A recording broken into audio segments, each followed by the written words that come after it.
Mwaswera bwanji amalawi nonse Club Junta chigawo chakumasana Building kuno. Better Africa. Ine ndine wanu yomauja Comrade Ntanyo.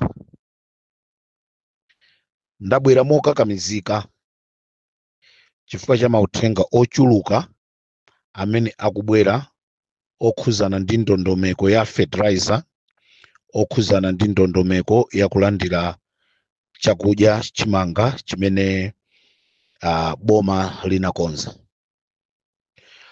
Choyambirira ndifuna ndithokoze boma la DPP ndi mtsogoleri wake Peter Mutharika, Mai Jeni Ansa, komanso olemekezeka a Enoch Chihana.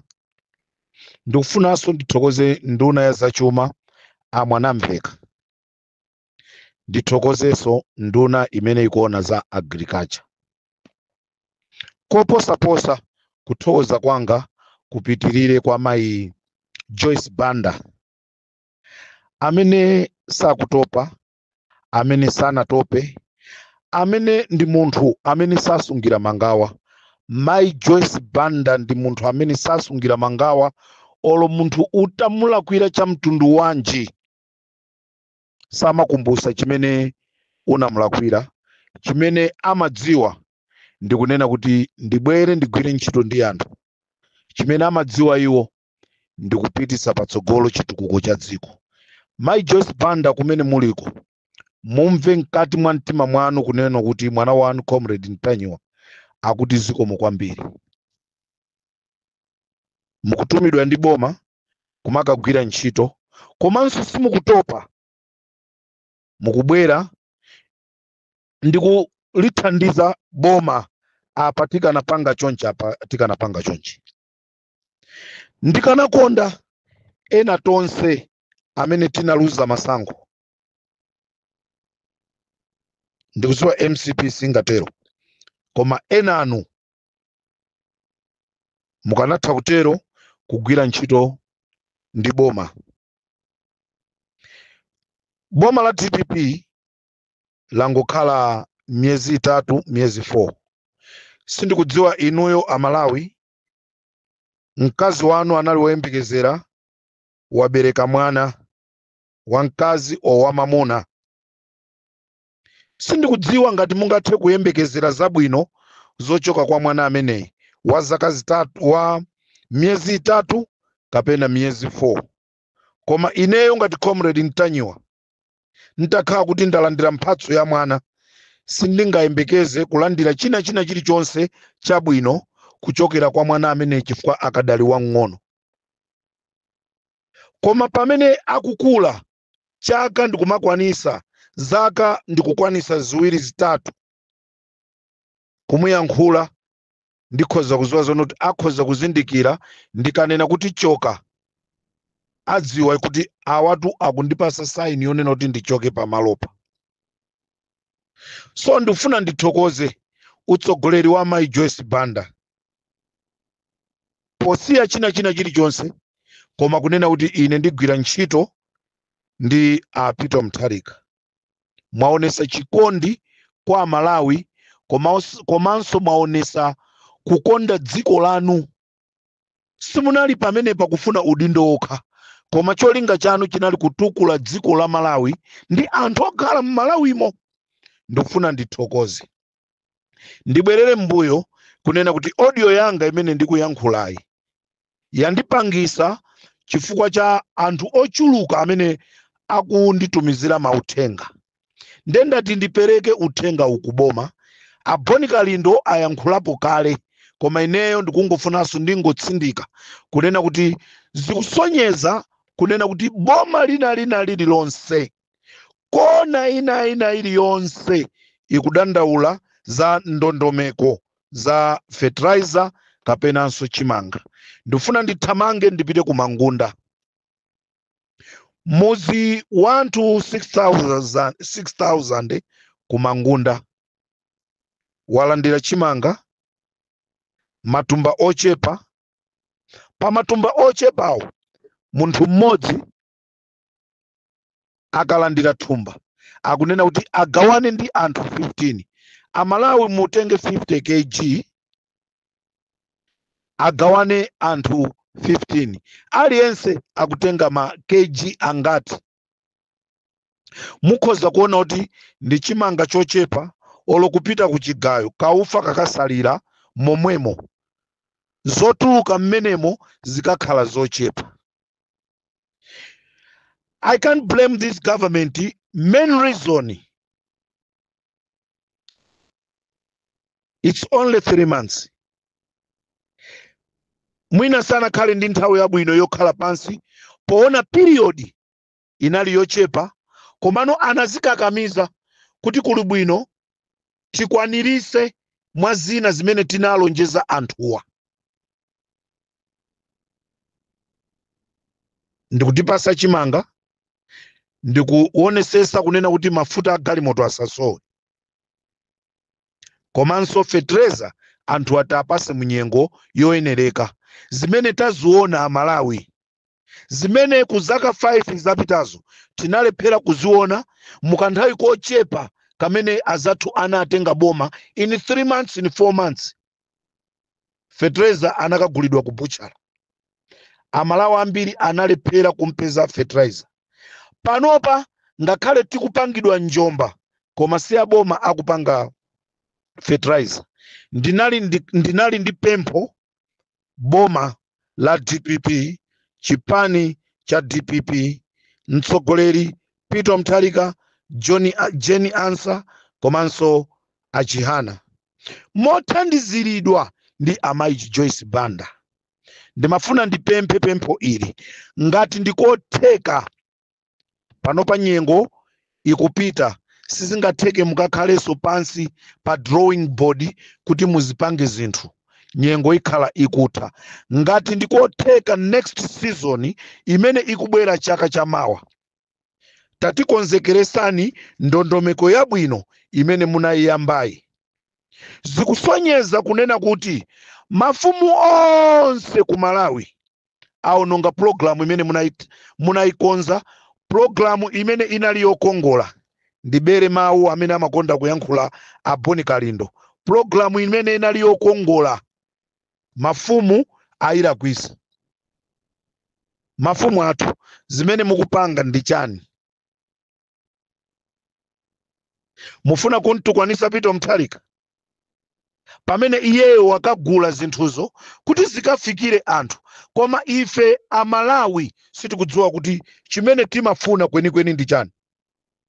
Tinali mulamuliro wa MCP amene amatipanga za nkhaza kutolera ndrama kwa ife, fetreza ujosabwera.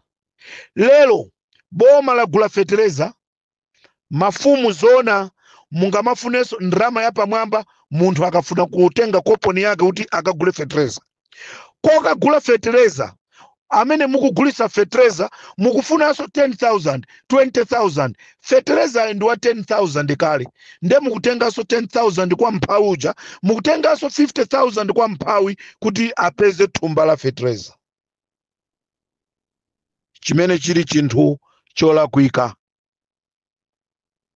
Ndeni mafuna ndikupempheni aboma, mwaona mafumu mmene apangira, tiyeni alembe mayina zikwakanika. Azilangizi kuti alembe mayina, ndi akulemba mayina akwawo kumene anachokera. Kha mulangiziyo ali kumulanje akulemba mayina akwawo anthu akumwanza. Mulangiziyo ali kulilongwe akulemba anthu akumulanje. Wakatenga kuti mayina awa, pamapeto pake anthu azitukwana boma, anthu azinyoza boma. Chikhalire ni bomalo lagula katundu kuti uyu anthu athu. Misonkho yanu ija iyi ikupindulireni. A president a dziko la Malawi ndi ena nonse amene mukuwathandizira a president, onesesani kunena kuti ndondomeko ya fetreza, ndondomeko ya zakudya, china chilichonse chimene chibwere kufuna kumugawira Malawi, ndondomeko yake mukuyeneka mukakhalenso pansi muone kuti kodi tipange bwanji. Kuli bwino musampase mfumu ina aliyense kuti azilemba. Kuli bwino mutume anthu akachite survey, apite kumaloko akaone ndi amene akalembe akachite survey apite aone mmudzimo anthu amene ali ndi kuthekera kuti alandire ndi ndani ndi ndani. Khomo lina lililonse tifune tisafune pamapezeka anthu osauka. Mmodzi apezeka kuti akuzikoka enawo pa khomopo khalipo 15 pali nyumba 15 mpeza nyumba 13 alibe wina aliyense owathandiza. Boma mutikonzere ndondomeko yabwino mu chaka cha mawa ambuye akatilola tonse ndikukhala ndi moyo. Ndapanga kafukufuku wanga ndapeza kunena kuti boma lina lililonse likudandaula za kayendesedwe ka zinthu zimenezi. Maka anthu amene akuononga ndi mafumu ndi azilangizi. Ndikuyankhula za kumangunda kuthyolo, sindikuziwa kuchikwawa, sindikuziwa kumsanji. Kuzomba kwa nsomba kapena kwa chesomba koma kuzomba kuli chinyengo osati masewera. Mulangizi angolemba mayina ake amene akwaziwa iye, amfumu angolemba mayina amene akwaziwa iwo, anthu amene abadwa ndi kukulira ndi kukalambira mmuzimu akulephera kulandira fetereza. Mavenda, azilangizi, mafumu tikuononga ndondomeko zimene boma likumabwera nawo. Ndimafuna ndipemphe department ya security achisale, ndipemphe amukhito, ndipemphe aluhanga, tigwirireni ntchito katangale kuti athe mdziko. Department ya security ikuyenereka kutenga gawo lalikulu. Ndikufuna ndibwere ku gawo lina limene amalawi akukhumudwa nalo kwambiri, judiciary. Judiciary yathu sikutithandiza. Ndi wosauka yekha amene akakumana ndi vuto akutengedwa kukakhala kundende. Wolemera sakupita kundende. Funso amalawi akuti kodi ndendezo munamangira wosauka? Olemera amene awa azilangiziwa maumboni alipo, alangizi awa ali ndi matumba 52 nyumba mwawo. Sitinamvepo kuti mlangizi wina wake kapena mfumu ina yake yamangidwa. What's going on? Pamene pompano kungomva zonena kuti munthu ampeza ataba mizimbe. Lero akupita ku polisi, mawa ku koti, kupempha bailout, kunkaniza, akukasekeredwa. Munthu amene anatenga mpeni ndikupita malo otetezeka ndikukabaya magalimoto a nduna za boma. Galimoto yotisiya Ntanyiwa, galimoto yosiya Boni Kalindo, galimoto yosiya Namiwa, galimoto yosiya Steve Chimwaza. Koma galimotoyo ndi ya nduna ya boma. Nduna ya boma yonete ikanakhala kuti ikutetezedwa. Munthu nkubwera ku parliament ndikubaya magalimoto amene aja ndikufuna kuswa kuti abe zinthu mkati. Munthu amene uja akutengedwa akusidwa kunja chigawenga. Akuti munthu ameneyi ndi wotetezedwa. Nde court majaji akubwera ndikunena kuti iyayi sakuyenerekanso kuimbidwa milandu amenewa. Azipita kaye ku nyumba ngati azalowe mulandu azalowe koti azabwere mu January. Is it fair? Malamulo aziyang'anira osauka ndamene azivutika. Is it fair? Olemera akapanga cholakwika osapita kundende. Is it fair? Bwanji kuli bwino kutseka ndende zathu ali mndendewo atulukemo. Tonse tizikhala mofanana. Because ngati anthu satengedwa ndi kumangidwa ndi chifukwa chake ena sakutengerapo phunziro. Ineyo ngati comrade Ntanyiwa, I'm very disappointed zimene zikuchitika mu dziko langa. Corruption tikuyilephera kuithesa. Chifukwa chonoti tikusankha who must be inside the jail, who must be outside the jail.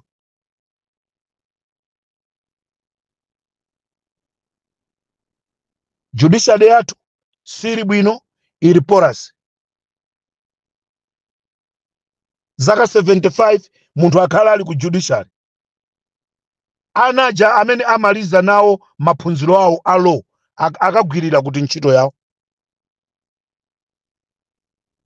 Kodi tikamati utsogoleriwu ndi achinyamata, achinyamatawo akayambira kuti utsogoleri azambe kugwira ntchito atakalamba. Ndimayankhula zothokoza ameya a mzinda wa Blantyre a Jomo Osman, munthu amene amalawi timanena kuti sanapite ku sukulu, koma lero akupanga zinthu zoposera munthu amene anapita ku sukulu. Anthu amene anapita ku sukulu chimene amadziwa ndi kukhala mu office, akuti pa computer. When you go to check them, ali pa computer akuyang'ana ma business, akuyang'ana zina zake. When you come in their offices, you think that these people, they are doing the right thing. Look what Jomo is doing. Is going outside. Kukakumana ndi kukaona mavuto amene akukumana ndi anthu. Abwerera mu office, how to sort out, how to solve this problem. Kodi titakhala ndi utsogoleri wa mtundundu kandi president womatuluka ndi kupita nkumakaona mavuto amene akuchitika. Amalawi sitipindula, tikufuna azisogoleri ngati Jomo kutuluka ndi kupita.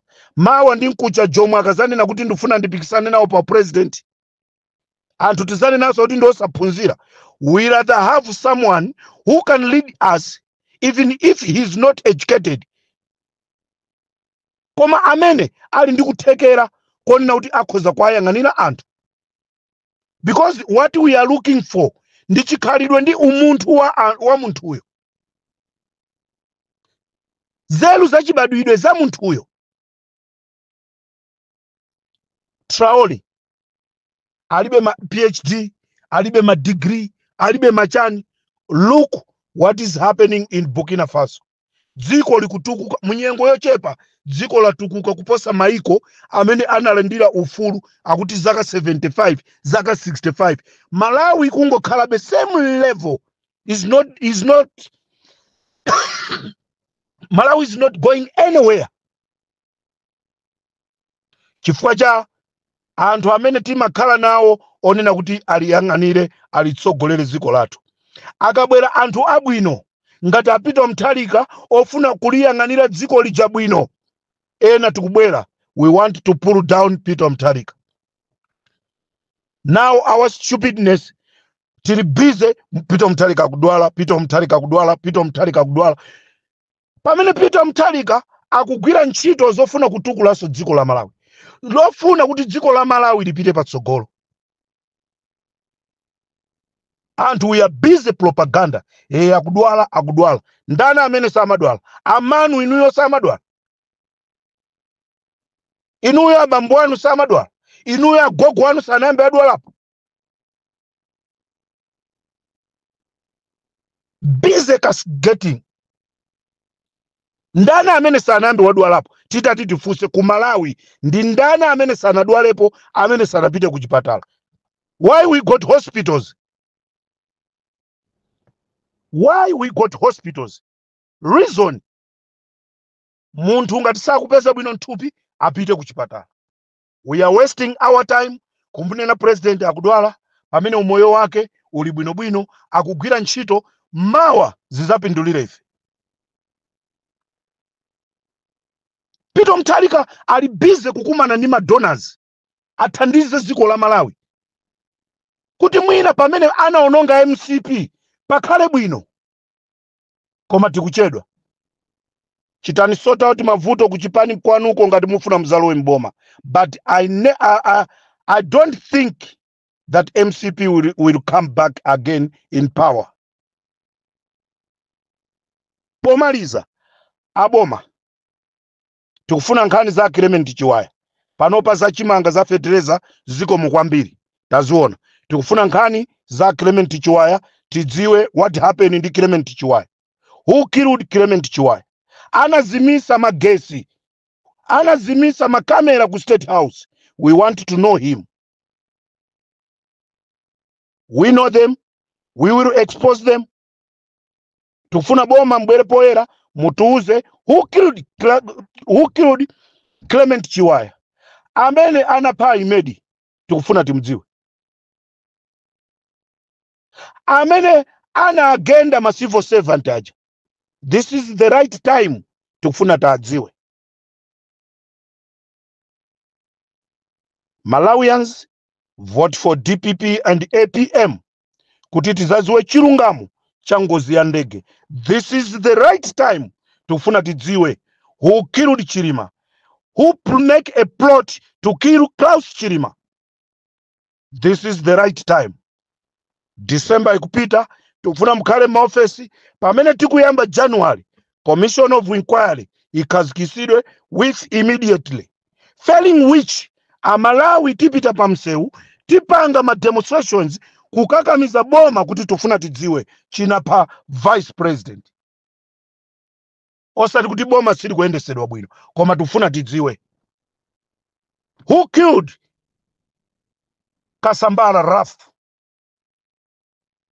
Ndizimene Amalawi we are very interested kuti tidziwe, failing which a DPP ndofuna ndikupempheni ngati zinthu zimene ndikuzinenazi simuziyang'anira bwino, zaulimi zonse ndayankhulazi ngati simuzikonzanso bwino, anthu amene anangofa mosadziwikawa Witika nkhani yake osaoneka bwino kuti yayenda bwanji, kuli nkhani ya Bobe, tikufuna chilungamo chidziwike. Still we got our tears. Misonzi ina ikugwera mmimba. Ndi chikhulupiriro ku nduna wa zachitetezo au nduna wa agriculture, president wa dziko ndi ma vice president ake mutithandize Amalawi. Once again, congratulations a Jomo Osman. Mameya ena anu amene mwasala akulilongwe, mameya ena anu asala